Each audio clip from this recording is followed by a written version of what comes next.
What up, my fellow Survivor lovers? Welcome to the Survivor Historian Podcast, part of the Challenge Historian Podcast feed. I am your host and born again Survivor superfan, Jacob Hollabaugh, and today's show is going to be a solo show. So for those of you who are only Survivor Historian listeners and have not been a part of the Challenge Historian world, you may not be used to just hearing me. You're used to obviously hearing me and my wonderful, amazing co-host, Tony, but today it is just going to be the one person solo pod here, and a pretty quick one at that. Reason being, my chaotic, insane schedule. So I apologize to you, the listener, that you're not going to get to hear Tony's opinions and thoughts today. I apologize to Tony himself for not being able to be here. It is all my fault. Know that it is completely and utterly my fault. Tony, as always, was very gracious and understanding as we tried to find something that would fit my schedule over the weekend and could not. And then going into today, things have gotten crazier than they already kind of were over the weekend here at Challenge Historian HQ with my actual day job and production agency and everything that's going on. So I needed to fit in a very specific time in a very short time window. Tony is actually dealing with 100-kilometer-an-hour winds coming into his neck of the woods at the moment. And so fingers crossed he still has power and is able to listen to this at some point after the fact. But things just did not work out, but we did not want to skip a week. And so this was the best we could do. I'm going to hop on the mic here for 15 to 20 minutes, run through a couple quick things from the episode. It won't even be really your full breakdown of the penultimate episode, but it was the penultimate episode. It was really good. There were a couple specific things that I had to talk about, and we didn't want to leave you without anything for this week. So it's just going to be me for this one. It's just going to be, 15, 20 minutes, couple key storylines from episode 12, give predictions for the finale. I do have some notes from Tony as far as predictions for the finale and some things from this episode. So you will still get a dash of him mixed in here. And then next week, or, sometime at the end of this current week, as the finale does air in about 48 hours from right now, we will do our full, finale recap podcast. It'll be plenty long. You'll get all the thoughts, and you'll probably get some extra thoughts from the penultimate episode, anything I don't touch on, or if there's something I say during this that Tony totally disagrees with, I'll make sure that he saves that disagreement for when we're back on the mic together, and you'll get to still hear that then. So that's the plan for tonight and for the finale recap that will happen. I don't know exactly when, because obviously this coming weekend is a holiday weekend. I'll be traveling, but we're going to find a time. It may not come until probably sometime into next week, but it will be here at some point. I promise you that. And then we will also likely get back together one more time right around the new year for a kind of full season recap and awards as well. That's what's coming up Survivor wise. Challenge wise, BFank continues. Coverage continues on this podcast feed every Wednesday night into Thursday morning. Challenge fandom has you covered there as well. So as always, subscribe, follow this. Head over, use the show notes to click right over to Challenge Fandom, subscribe, follow there, check out all of the Challenge coverage we both have coming from you. And if you are interested in chatting with myself or with Tony about Survivor, about the Challenge, anything reality TV wise, or really anything, probably Tony's nice enough. He'll respond to you about anything. I may only respond to Challenger Survivor related things, but sometimes I'll respond to other things anyways. And so, yeah, at Challenge Historian for me on Instagram, best place to get in touch. At Biodomer for Tony on Instagram, likely the best place to get in touch. Those are both in the show notes below as well. So that's what we got coming. Let's dive in for a super quick solo recap. Survivor 45, episode 12. Here we go. For the storylines of this episode, I'm not going to do the full walkthrough, just hitting really three high-level kind of storylines, things that ultimately matter to the end game and who will eventually win here in a couple days' time when we find out. Obviously, it happened a long time ago, but the first one isn't actually even really from this episode. It's a correction from last week that I was so upset at myself within hours after recording our recap last week that I didn't hammer this point home more. And so I'm going to do it now, which is that Drew lost the game last week. I know he actually lost and was voted out this week, and we will touch on that a bit here in a few minutes, but he really lost last week, and it was highlighted because the next thing we're going to talk about here is that Jake lost this week, I thought, because of a move that wasn't done or a strategy that wasn't taken. And I really just wanted to go back and correct the record from last week that as much as we focused on Austin and Dee and Julie even, it really was all about Drew. It was Drew lost his chance of winning. He didn't need to tell Austin. And I don't even know if I ever said that flat out, but like he didn't need to tell Austin last week. And that was where I really think he went wrong and his game went downhill. And then within this episode went downhill very quickly is that he didn't need Austin for that blindside last week. He told him because he wanted to stay in confidence with his number one. He didn't totally read the situation 100% correct. That obviously Austin he's going to tell D. He's love struck. He's going to tell her, and he didn't need him. He could have blindsided 4-3. He would have been able to hold this as, his clean break from the Reba alliance, his move, totally owned it as his move and his move alone away from them so that no matter what, if he got to a final tribal sitting next to any of them, he could say, when we got the first domino of a player in our group out, it was thanks to me breaking from that group, not using anyone else. Like Austin wasn't involved. No one was involved. Telling Austin opened it up to not only not working, which it obviously didn't, and then it stopped it from being just his move if it would have worked. And so I just want to go back and correct the record on that. I love Drew. This episode, the end of this episode obviously was very hard to watch. I really, really enjoyed Drew. I really felt more of a connection to Drew the later in the season it got, and was pretty heartbroken to see him win. Because at some point during this episode, I kind of realized it was maybe going to happen, and I also realized was I actually, I never really figured out who once Kelly went home long ago. I was actually rooting for, not predicting, but like rooting for to win. It was maybe Emily, it's maybe Jake, but I think I realized during this episode it was kind of Drew, and then Drew ultimately got a little overconfident and lost at the end. So that was a sad day for myself. Obviously, a much sadder day for Drew out on the island.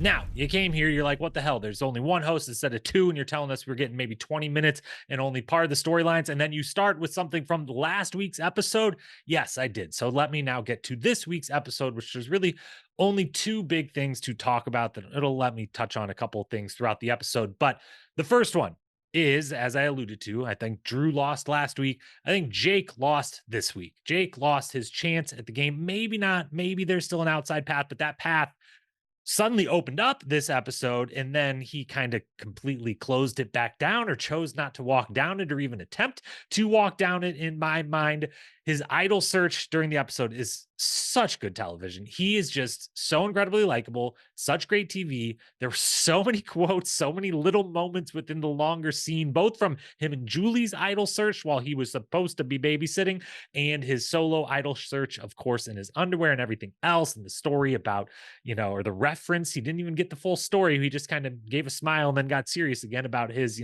play in his underwear in college. And it was all amazing. It was all wonderful. We'll reference a few of the quotes specifically. We will still run through the awards here at the end of this pod, but it's all great. And the pathway opens up for him because he found the idol and no one else knew. And that's just a completely answered prayer. I didn't think he had any chance at winning this game going into this episode. And then when he finds the idol, like, okay, a path has opened. You can use this. You can make a big move. If you can be the reason D or Julie or both go home, and it can be like you're doing, you could really have this big moment of triumph. You've come back. You'll do what the Owen, as the most recent example, could not do. You'll be the person who just survives and is kind of always on the bottom, never a part of it. And then near the end, they're like, well, you're not a threat. So now you can come with us to the final three. You can be in that position and say, you know what? Once you decided that I could just come to the final three, you left me enough time to do something to earn some votes once I get there. So I thought that path opened up for him, but then he just didn't walk down it. He instead walked down very different path, a path he's attempted to walk down before and realized it was too overgrown and it wasn't going to work, and that he definitely shouldn't have tried again. And that path was that he pitches Katurah on going to rocks for the second time, and he references it. He says, I tried this plan with Caleb and it didn't work before, but I think it's going to this time. And that plan before, if you don't remember in that moment, was that he tried to pitch Katurah to join he and Caleb and to go to rocks in a situation where then Caleb wouldn't even be going to rocks. He would be safe, and it would be Katurah and Jake, and I think there's one or two other people that would have went to rocks at that point. And Katurah was very smartly, astutely like, no, don't think we need to do that. I'd rather just get the biggest threat out of the game right now and not put myself in danger of going to rocks for the biggest threat in the game's survival. So it didn't work before. He pitches her on it again. And again, she immediately goes and tells someone else the plan because she is not in love with the plan because it's not a good plan.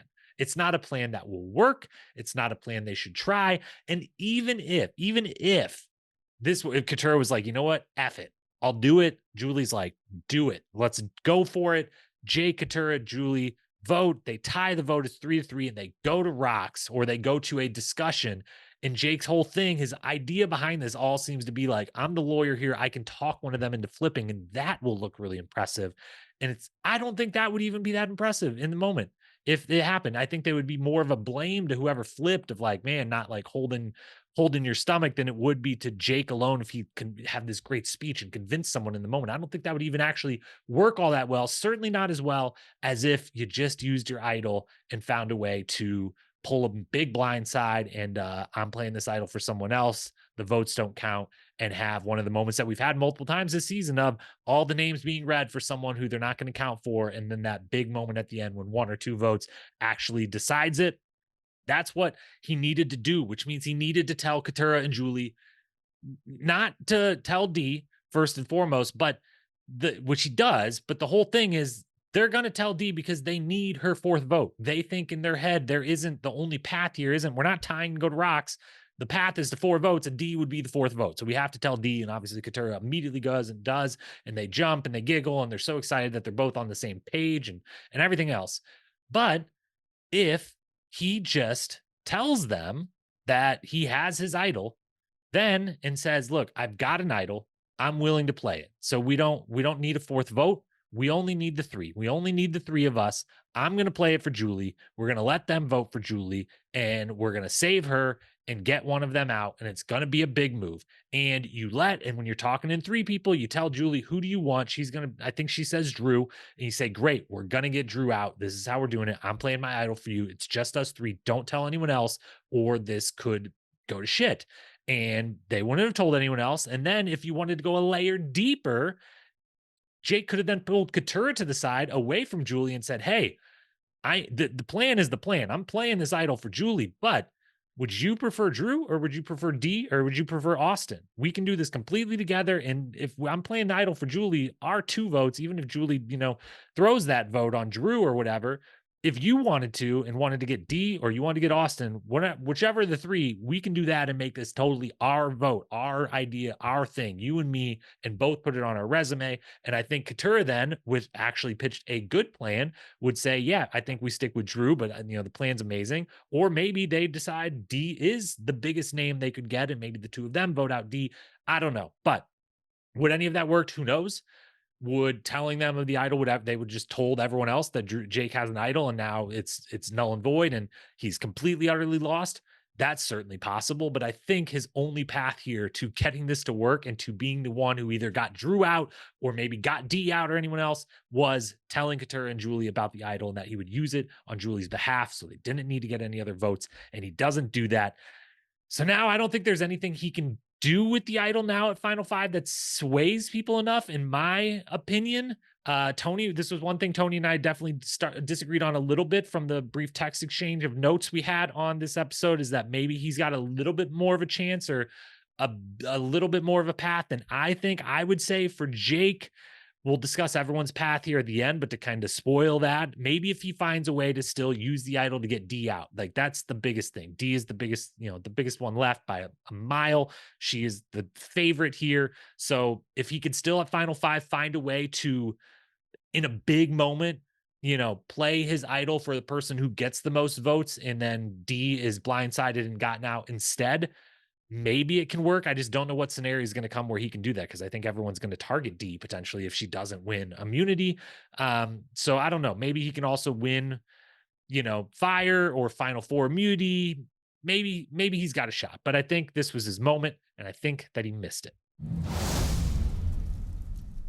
Then the other big storyline to talk about, maybe when you couple it with last week's, the inverse of this moment, maybe one of my favorite things in all of modern Survivor, basically. I was going to say in Survivor for me, but again, my history is, spotty here and missed most of the middle 25-ish seasons of this beautiful, wonderful program, 30-ish seasons of this wonderful program. But in modern Survivor here in 41 on, I feel like this is my favorite thing that has taken place is Dee and Austin ending up in this exact same scenario 2 weeks apart and each choosing a different path with it.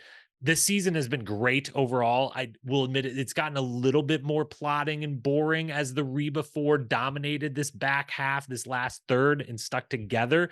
But it was so worth it, even if there was a few of those votes that could have been more fun and weren't because they stuck together so well. All worth it to get this back-to-back situation, Austin D reverse scenarios. It's incredible TV. It's an incredible display of what I find fascinating, and I think is what they are hoping that is fascinating about the dynamic of Survivor, the relationships you create during the game versus the game itself, how, every question at tribal council ends up being about this, especially these last few episodes of this particular season about, like, how do you weigh, you become friends with someone, you become close with someone, being able to vote them out, when you can vote them out, how you go about voting them out, the whole thing. And this is just such a microcosm of the specific thing that they're trying, the position they're trying to put people in on this island of, you grow so close living through this situation, this experience with people, but you've still got to vote them out. And it's really hard. And for some people can do it, some people can't. Some people can do it sometimes with some people, but not others. Some people do it too quickly. The whole thing. This is what the entire game is about. And we get to see it play out between these two, Dee and Austin, where last week Austin gets put in the position. If he doesn't tell D, something happens that benefits him in a big way and worsens her place in the game in a substantial way too, because she would have finally been out on a vote and not knowing about a vote. Or he tells her, and what happens is he kind of knows. She tells Julie, and now my plan doesn't actually come to fruition, and Dee and Julie's plan does, and my position in the game is worsened and hers is strengthened beyond where it already was, which was already at the top. And he still chooses to tell her. He's got, because he's relationship, he's fallen for the girl, he has fallen for the girl. They haven't used the big capital L love word yet, but they're holding hands an awful lot, and they're awful smitten, as we are, said from the production in this episode. And so then we get the reverse, and she has the same exact situation he does. And I'm pretty sure she didn't tell him. I mean, we'll find out for sure at the start of the finale, but it seemed as if she didn't tell him. They kind of, they wanted us to be in suspense going to tribal council, but then I'm assuming they're wanting us to believe, as what I do think happened, is that she did not tell him based off how they react to tribal council and stuff. We'll know 100% for sure at the very opening of the finale episode. And he has to be crushed.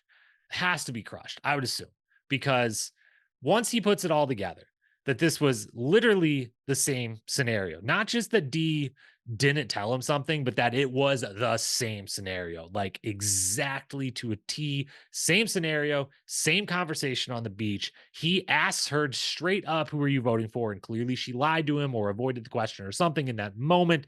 So we maybe had an inkling, maybe he didn't, but he's got to be crushed once he realizes that same exact scenario, she didn't tell him. And even more, because I would bet one of my predictions is that Austin is going to tell her, I would have let it happen. I love Drew, but like, I would have let you do it. I wouldn't have went and told him the way you went and told Julie, because I don't think he would have. He clearly, last week we found out he picked he picked Drew over, excuse me, he picked D over Drew last week. And I think in this situation, she tells him this info, he would have picked her over him again. And this all would have went down the same. He just would have been in on it, and she cut him out.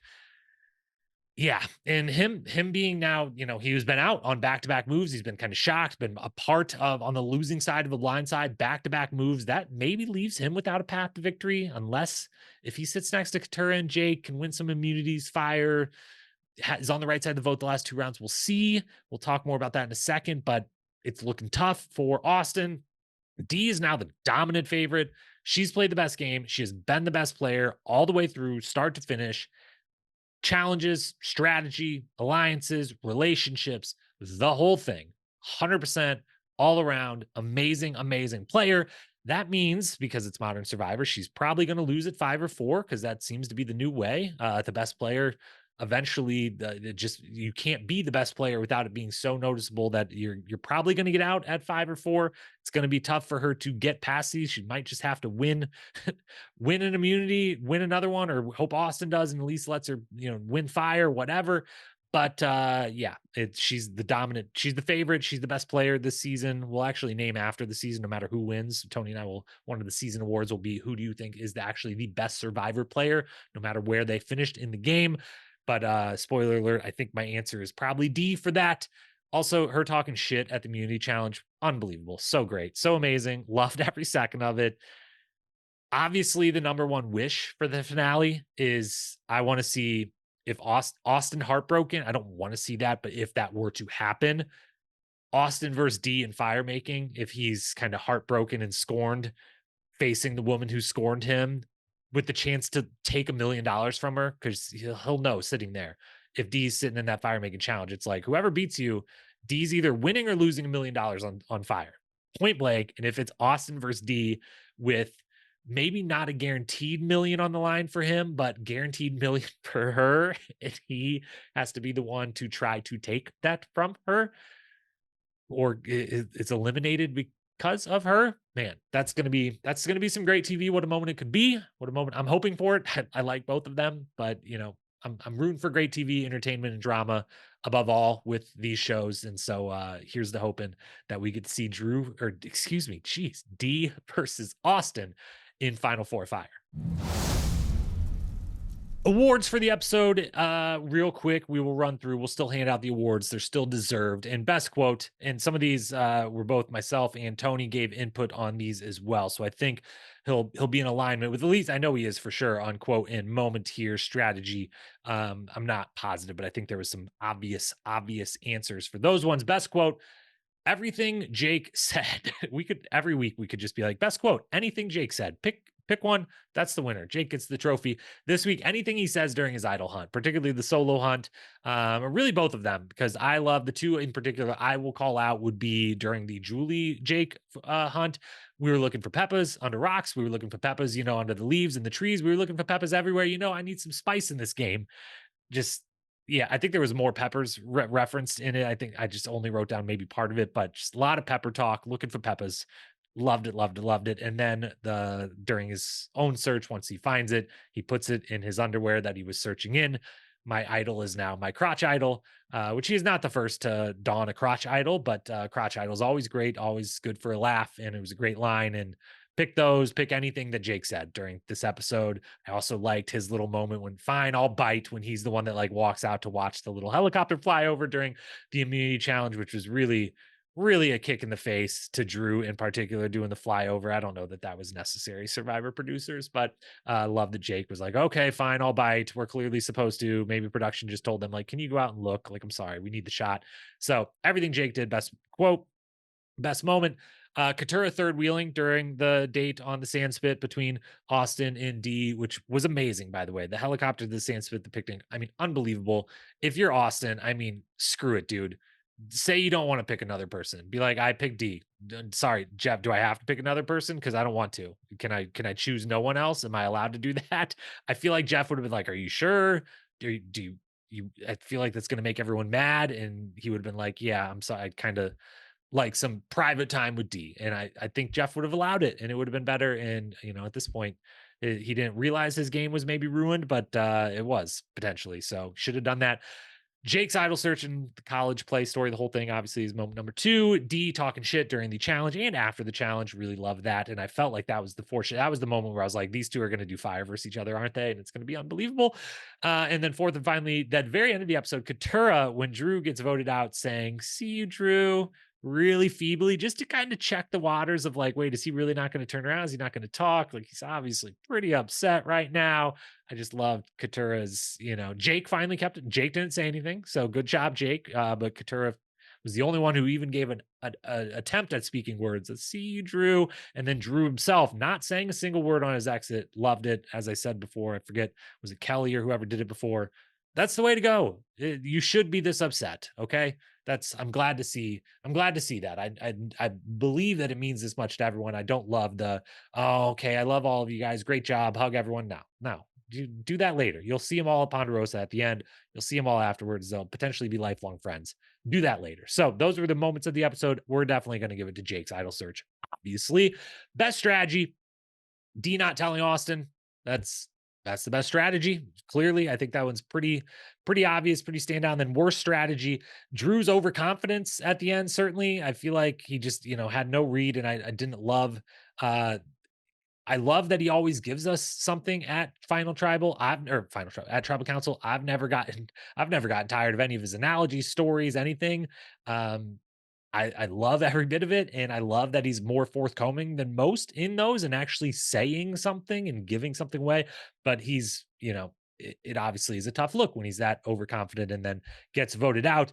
But so somewhere between between Drew's overconfidence and Jake pitching rocks. But I kind of got to give it to Jake. He pitched rocks again for the second time. His big idea was let's go to rocks, and it wasn't let's use this idol that I just found. And so one of those is worst strategy. MVP of the episode, with respect to Jake, who I feel like has gotten second a bunch of times. He's also won multiple times over. I think D's the MVP of this episode when you mix gameplay as well as the entertainment of the scene on the beach with Austin, the date with Austin, and the talking shit during the challenge, winning the challenge, being, getting another vote to go her way ultimately in the end, the whole thing. I think D is the MVP. And then finally, predictions. We kind of touched on a few, but just to run through it real quick, the five that are left, how can they win? And predictions for who I think will win. And I've got Tony's prediction here as well. How they can win, and most of this is mine, but is influenced a bit by Tony. So Tony, I know you're listening out there at some point. If I misrepresent your beliefs within this, we can obviously correct the record after the finale here. But um, there's only one that we kind of disagree on a little bit, so I'll touch on that when I get to it. I'll go in order here of kind of the chances I think they could win, starting with Jake. His path to winning, in my mind, there is a path. It's just really difficult now, and I thought it would have been a lot easier, as we covered. But I think his only path to winning at this point is he wins Final Five immunity, he's safe, and then gets. I mean, he's going to be safe anyways. I think he's at the final tribal council 100%. If he wins Final Five immunity and then plays his idol for someone and saves them and gets D or Julie out, so whether he saves D or saves Julie, he actually saves the person who gets the most votes with his idol and then is the one voting out the other person. If he can do that and then either win Final Four immunity or fire and sit next to Austin and Katurah, he has a shot. He's got to sit next to Austin and Katurah in my mind. I don't think there's a path to him getting above Julie, certainly not D. And I think he needs to really have this idol be the reason someone stays and someone else goes at Final Five. As for Katurah, I think she needs to for sure be on the right side of the vote, this last vote at Final Five. Maybe win one or even both of the immunity challenges, but probably one of them just to get a win under her belt. Maybe asked to go against a D or Julie in fire at Final Four. Julie is definitely the fire queen right now of the island, as we've seen in the last couple episodes. So maybe if she's like, I'll go against her and beat her, and then be a damn good lawyer and kind of the most likable at the final tribal, which I also, similar to Jake, I think if she sits next to Austin and Jake, there's a chance. If she sits next to Julie or D, there's not, I don't think. So that's Katurah and Jake's path. Austin's, this is the one me and Tony disagree. Tony doesn't really see a path for Austin almost at all to get there. Thinks if he ends up there with Jake and Katurah, there's just as good of a chance, if not better, that one of those two has done enough to and can lawyer their way into it. I would say for Austin, if he sits next to Jake and Katurah, or be the reason D goes home somehow without Julie's help. But that part seems impossible. Like, I don't see any scenario where D goes home and it was Austin's doing, but Julie also wasn't a part of it. If there's some way for him to finagle that, sure, that could give him a leg up and maybe he could sit next to Julie and beat her. But I think that's a literal impossible scenario to create. But if he sits next to Jake and Katurah or even Julie, and if he wins the final two immunities, maybe. And he's like, hey, look, I've won a bunch. I've got second a bunch. I did vote for most of you that got out. And he's sitting there next to Jake and Katurah or even Julie. I think he's got an argument. If he sits next to D, absolute zero chance. Julie, don't sit next to D, and I think she can win. Don't sit next to D and win one of the final immunity challenges or fire making, and I think she definitely wins. And then D, if she's in the final tribal council, she wins. They're obviously all going to try to get her out. I would hope. I think they all have figured this out now later than us, the viewer, who have obviously got the good edit to show us how great of a player D has been. But if D gets there, she's winning. As for then the predictions of what will in fact happen, Tony's side, he wants Jake to win. He thinks D will win. My side, I actually, of this final five, I want D to win because I want the best player to win, and respectfully to very good to great players who have won on Modern Survivor. I think, without trying to go through each season, I think the best player, again, as I said earlier, is gone home kind of right near the end a couple of times there. And so really good players, deserving players, of course, have won. But I don't know that the best player has won on a season in a while. And I think D has just kind of unequivocally at this point been the best player through the majority, if not the entire game. And so I want her to win. I think Katurah is going to win. I think D and Julie are going to be the two that go out. I think Julie gets voted out. I think D loses fire. And I think at the final tribal council of Katurah, Jake, and Austin, I think Katurah can win. I think the way that they would get to that situation would be boosting for her. And I think she can lawyer. She's got the story, she's got the personality, and I think we're colored a little bit by the fact of how much they just focused on the one storyline of her and Bruce, to not have realized what we started to pick up on in recent episodes of, like, she has really good relationships with these people. Everyone really likes her, and she has been not the leader by any means on almost anything yet, but she has been voting with a lot of, she can say, I voted for most of you over there on the jury. So if she can do something in these last two that, propels her to that final three versus Jake and Austin, I think she can win. So my prediction is Katurah, but I really want to see D win. And Tony's prediction is D, but wants to see Jake win for sure. I'll be happy with any of these people winning. I'm down for any of these five to get the win. I'm going to feel really good for them. I like all of them that are left. And yeah, I'm very excited for the finale. So that's your pretty quick solo recap, penultimate episode. Again, apologies that due to my wild and crazy schedule in life going on right now, that I'm not able to do this with Tony and give you the full breakdown you deserve. But we will be back for the finale. We'll have Tony touch on anything he disagreed with from this episode, or anything we didn't touch on from this episode that is needed. We'll go back and hit it real quick before doing a deep dive on the finale. So look forward to that. It will be coming out, I don't know exactly when. Maybe it'll be a Christmas gift. Maybe it'll show up on Christmas. Maybe it'll be the night, Christmas night. I don't know.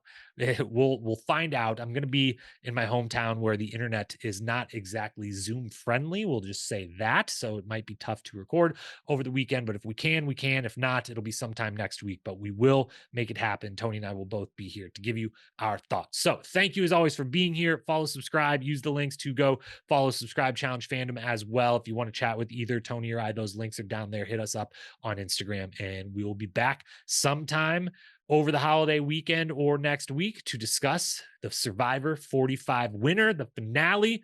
Looking forward to it. Until then, peace.